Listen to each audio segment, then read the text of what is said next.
आज से किसी भी फ़ोन को आप कस्टमर को डायरेक्ट रिटर्न मत करें। सब कुछ प्रॉब्लम आपका कोई यूट्यूब वीडियो हो या फिर कोई स्कीमेटिक डायग्राम हो, ये आपको सॉल्व करके नहीं देगा। कुछ कुछ प्रॉब्लम अपने आंखों से देखकर भी प्रॉब्लम को फाइंड करके सॉल्व करना होता है। तो नमस्कार, मेरा नाम है संदीप और आज मेरे पास एक Oppo Reno 7 5G फ़ोन आया है और ये फ़ोन आदर्श शॉप से रिटर्न होकर आया है और ये फिलहाल पूरी तरीके से डेट है। तो इसको तो हम सॉल्व करने की कोशिश करेंगे ही। इससे पहले मैं आपको कल का एक केस बताता हूँ जो सुनकर आपको थोड़ा नॉलेज जरूर मिलेगा।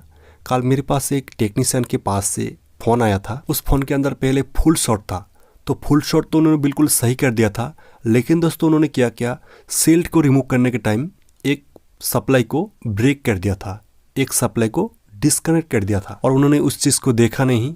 सिर्फ उन्होंने चेक किया फ़ोन में शॉर्टिंग नहीं है, फिर भी फ़ोन ऑन नहीं हो रहा है। तो मेरे पास कल उन्होंने उस फ़ोन को लेकर आया था और भी साथ में फ़ोन लेकर आया था उन्होंने। तो मैंने पहले उस फ़ोन को ओपन किया, उसके बाद मदरबोर्ड को लेकर माइक्रोस्कोप के नीचे रखा और लगभग मैंने उस प्रॉब्लम को 1 मिनट के अंदर ही फाइंड कर लिया। उन्होंने एक सप्लाई को सील को रिमूव करने के टाइम ब्रेक कर दिया और मैंने सिर्फ उस ब्रेक सप्लाई को जंपर कर दिया और फ़ोन बिल्कुल ऑन हो गया। तो इस तरह मैं बहुत सारे फ़ोन सही करता हूँ दोस्तों जो आदर्श शॉप से रिटर्न होकर आते हैं। तो इसलिए मैं बता रहा दोस्तों, पहले आप अच्छे से चेक किया करें, उसके बाद ही आप सेट को रिटर्न करें। कुछ लोग मन में ये ठान लेते हैं कि CPU और पावर IC में हीट मारने से डेट प्रॉब्लम सॉल्व होता है। तो ऐसा नहीं होता है दोस्तों।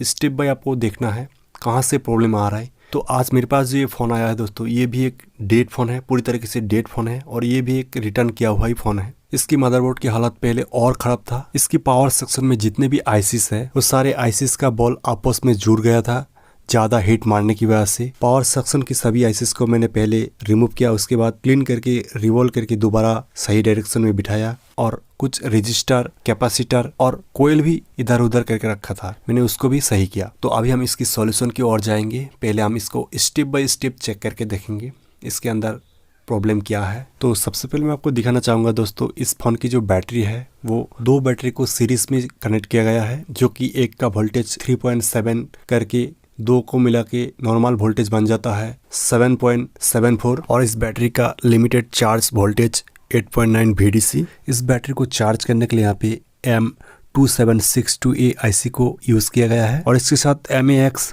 77932B IC भी कनेक्टेड है चार्ज पाम के लिए। तो चलिए मैं अभी आप लोगों को पहले बैटरी को रीडिंग करके दिखाता हूँ इसके अंदर कितने चार्ज है और उसके बाद हम मदरबोर्ड को भी रीडिंग करके देखेंगे मदरबोर्ड हमारा किस कंडीशन में है। तो बैटरी को रीडिंग करने के लिए मीटर को DC रेंज में सिलेक्ट करेंगे। इस बैटरी में पहले चार्ज नहीं था दोस्तों, मैंने इसको यूनिवर्सल चार्जर से चार्ज किया और आप यहाँ पे देख सकते हैं अभी यहाँ पे 8.3 वोल्ट दिखा रहा है, यानी इस बैटरी के अंदर चार्ज है इस टाइम और ये फ़ोन को ऑन करने के लिए काफ़ी है। अभी हम इसकी प्राइमरी लाइनिंग को चेक करेंगे, इसमें देखेंगे ये फ़ोन हमारा अभी किस कंडीशन में है। तो इसको चेक करने के लिए हम मीटर को डायोड रेंज में सिलेक्ट करेंगे।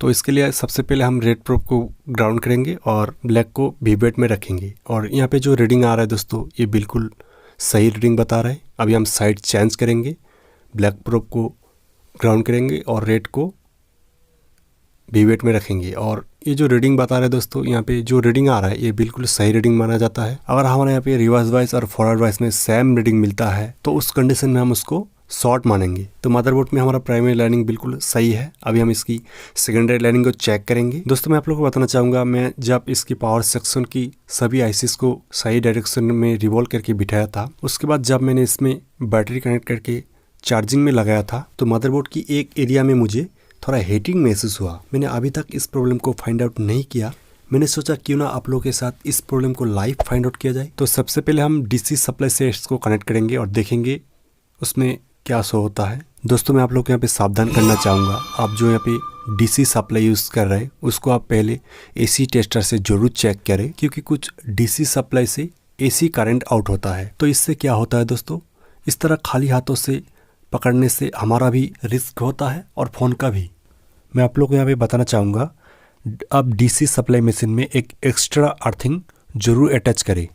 तो अभी हम इसमें DC सप्लाई के जरिए चार्जिंग को कनेक्ट करेंगे और उसमें देखेंगे अभी इसमें कितना एम्पियर ले रहा है। तो इस टाइम पहले से कम एम्पियर ले रहा है। जब इसका बैटरी पूरी तरीके से डिस्चार्ज था उस टाइम यहाँ पे 1 एम्पियर से ज़्यादा ले रहा था। मैंने इसकी बैटरी को यूनिवर्सल चार्जर से चार्ज किया। अभी यहाँ पे एम्पियर तो उतना नहीं ले रहा है, लेकिन मुझे यहाँ पे हीटिंग महसूस हो रहा है। इस जगह में मुझे हीटिंग महसूस हो रहा है। यहाँ पे मुझे रीडिंग को देखकर और हीटिंग को महसूस करके मुझे लगता है इसकी सेकेंडरी लाइनिंग में कहीं पे शॉर्टिंग है। बैटरी कनेक्टर के जस्ट ऊपर ये जो एरिया है, इस एरिया के ठीक नीचे मुझे हीटिंग महसूस हो रहा है। तो मुझे तो एक्यूरेट ये पता नहीं चल रहा है किस जगह से हीटिंग महसूस हो रहा है। मुझे लगता है इस कंडीशन में सेकेंडरी लाइनिंग में कहीं ना कहीं शॉर्टिंग है। तो इस शॉर्टिंग को फाइंड करने के लिए मैं आपको यहाँ पे दिखाऊंगा एक ट्रिक। तो इसके लिए चलते हैं माइक्रोस्कोप पे। मुझे जो यहाँ पे हीटिंग महसूस हो रहा था, ठीक इस सेक्शन की बीच में से हीटिंग महसूस हो रहा था। तो अभी मैं बैटरी को यहाँ पे कनेक्ट कर रहा हूँ और उसके बाद हम चार्जिंग केबल को कनेक्ट करेंगे। दोस्तों आप जो स्क्रीन में देख पा रहे हैं, ये जो आईसी है, इस आईसी में ही मुझे हीटिंग महसूस हो रहा था। हो सकता है यही आईसी ख़राब है। और ये जो आईसी है दोस्तों, ये आईसी पावर सेक्शन में जितने भी आईसीस है उसके साथ ये कनेक्टेड है। यानी सेकेंडरी पावर सप्लाई में जो भी सप्लाई डिस्ट्रीब्यूट होता है, इन आउट होता है, उस सप्लाई लाइनिंग के बीच में ही ये भी आईसी है। ये IC dual phase switch capacitor converter भी है। यानी ये आईसी इस सेक्शन में पावर मैनेजमेंट का भी काम करता है। और इस आईसी को आप कोई हार्डवेयर स्कीमेटिक टूल में देखेंगे तो आपको सिर्फ ऑडियो सेक्शन के लिए दिखाएगा। अभी मैं आपको यहाँ पे एक चीज़ दिखाता हूँ दोस्तों।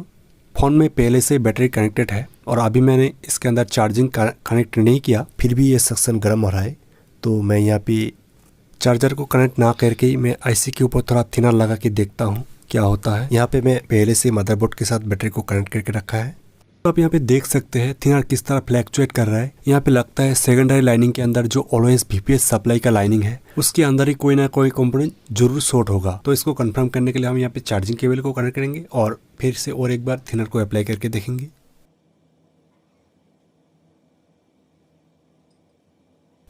तो दोस्तों आप यहाँ पे देख सकते हैं जो आईसी के ऊपर मैंने थिनर यहाँ पे डाला है वो फ्लैक्चुएट कर रहा है और आईसी भी थोड़ा गर्म हो रहा है।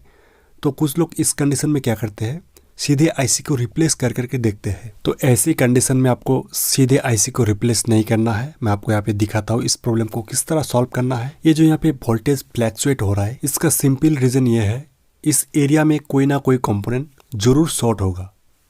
ये आईसी वीपीएस सेक्शन में ही है और यहाँ पे थिनर की फ्लैक्चुएशन को देखकर लग रहा है इसके अंदर तो सप्लाई इन हो रहा है, लेकिन इसका सप्लाई सही से आउट नहीं हो पा रहा है। फ्लैक्चुएशन को देखकर लगता है इसका आउट सप्लाई कहीं ना कहीं शॉर्टिंग की वजह से ब्लॉक हो रहा है। इस आईसी से जो वोल्टेज आउट हो रहा है उसी की रास्ते में कोई ना कोई कंपोनेंट शॉर्ट होगा। दोस्तों इस कंडीशन में ज़्यादातर आईसी सही रहता है। तो इसको कंफर्म करने के लिए आईसी के आसपास जो कंपोनेंट है उसको हम लोग पहले चेक करेंगे। तो इसके लिए सबसे पहले हम मीटर को बजर मोड में सेट कर लिया और सबसे पहले हम यहाँ पे रेड प्रोब को ग्राउंड करेंगे और ब्लैक को, जितने भी इस एरिया में कैपेसिटर है उस कैपेसिटर को चेक करेंगे, क्योंकि सबसे ज़्यादा फ़ोनों में जो शॉर्टिंग की प्रॉब्लम देखने को मिलते हैं वो कैपेसिटर से देखने को मिलते हैं। तो इसलिए पहले हम कैपेसिटर को चेक करके देखेंगे। अगर कैपेसिटर में हमारा शॉर्टिंग नहीं मिलता है तो उसके बाद हम दूसरा स्टेप करेंगे।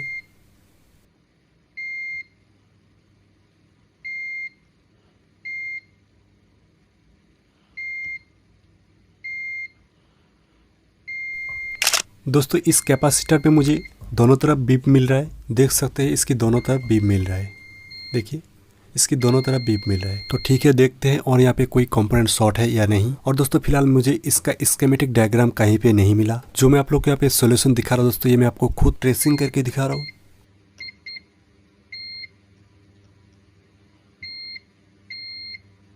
तो आप यहाँ पे देख सकते हैं इस कैपेसिटर में भी शॉर्टिंग आ रहा है। देखिए इस तीनों कैपेसिटर में भी शॉर्टिंग बता रहा है। हो सकता है ये कैपेसिटर इस कैपेसिटर की लाइनिंग के अंदर ही ये तीनों कैपेसिटर भी है, क्योंकि मुझे इसका स्कीमेटिक डायग्राम कहीं पे नहीं मिला, इसलिए मैं आपको बता नहीं पा रहा हूँ। तो सबसे पहले हम इस बड़ा वाला कैपेसिटर को रिमूव करके देखेंगे, उसके बाद शॉर्टिंग चेक करेंगे। तो कैपेसिटर हमारे यहाँ पे रिमूव हो चुका है। अभी हम कैपेसिटर में रीडिंग लेंगे, ये कैपेसिटर हमारा शॉर्टिंग था या हमारा उस लाइनिंग के बीच में और कोई कंपोनेंट शॉर्टिंग है।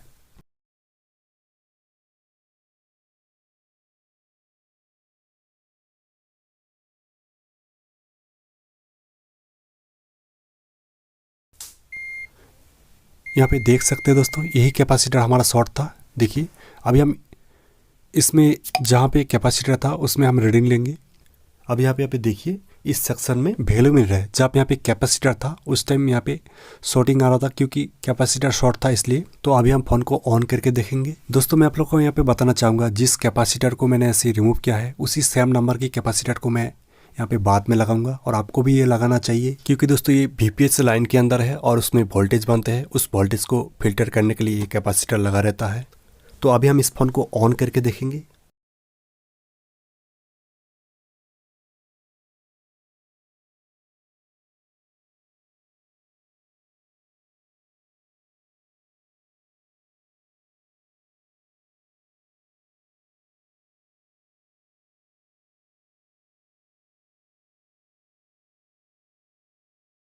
और यहाँ पे देख सकते हैं दोस्तों, फोन जो डेट था वो फोन अभी ऑन हो रहा है। इस तरह आप लोग स्टेप बाय स्टेप देखकर डेट प्रॉब्लम को सॉल्व कर सकते हैं। और दोस्तों मैं आप लोग को और एक बात बताना चाहूँगा, ये जो फ़ोन है इस फ़ोन को जहाँ से रिटर्न किया गया है वहाँ से इसका जो मदरबोर्ड है उसको रिप्लेस करने के लिए बोला गया था, और मैंने उसी मदरबोर्ड को यहाँ पे रिपेयर करके प्रॉब्लम को सॉल्व किया। तो इसलिए पहले अच्छे से चेक किया करे फ़ोन को, क्योंकि मदरबोर्ड का प्राइस फ़ोन की अदर पार्ट से सबसे ज़्यादा होता है। जैसे इस फ़ोन की मदरबोर्ड का कॉस्ट 16,490 रुपीज़। तो दोस्तों आज के इस वीडियो में इतना ही। अगर इस वीडियो से आप लोगों को सीखने को मिला है और वीडियो आप लोगों को अच्छी लगी है तो वीडियो को लाइक, कमेंट और शेयर भी कर दीजिएगा, क्योंकि दोस्तों आप लोगों की एक लाइक और एक कमेंट से मोटिवेट मिलते हैं अगली वीडियो के लिए। तो मिलते हैं किसी नए वीडियो के साथ। इस वीडियो को पूरा देखने के लिए आपको बहुत बहुत धन्यवाद।